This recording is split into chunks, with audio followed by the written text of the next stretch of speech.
આજ રોજ સિંગવડ મામલતદાર કચેરી ખાતે દાહોદ જિલ્લા યુથ કોંગ્રેસ સમિતિના પ્રમુખ સંજયભાઈ નીનામાની અધ્યક્ષતામાં તમામ સામાજિક આગેવાનો અને દાહોદ જિલ્લા કોંગ્રેસના વરિષ્ઠ આગેવાનો અને કાર્યકર્તાઓની ઉપસ્થિતિમાં તોરણી મુકામે પહેલા ધોરણમાં અભ્યાસ કરતી 6 વર્ષની માસૂમ બાળકીની તોરણી પ્રાથમિક શાળાના RSS અને ભાજપના કાર્યકર્તા લંપટ આચાર્ય ગોવિંદ નટ દ્વારા દુષ્કર્મની કોશિશ કરી ગળું દબાવી હત્યા કરવામાં આવેલ હતી,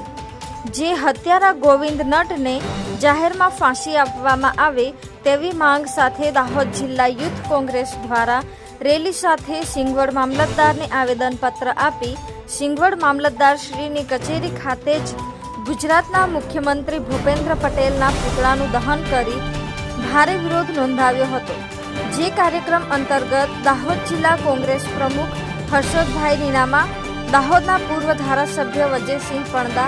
ગરબાડાના પૂર્વ ધારાસભ્ય ચંદ્રિકાબેન બારિયા, ઝાલોદના માજી ધારાસભ્ય મિતેશ ગરાસિયા, રઘુભાઈ મચ્છાર, ઝાલોદ પ્રમુખ મુકેશભાઈ એસ ડાંગી સહિત અનેક આગેવાનો કાર્યકર્તાઓ ઉપસ્થિત રહ્યા હતા।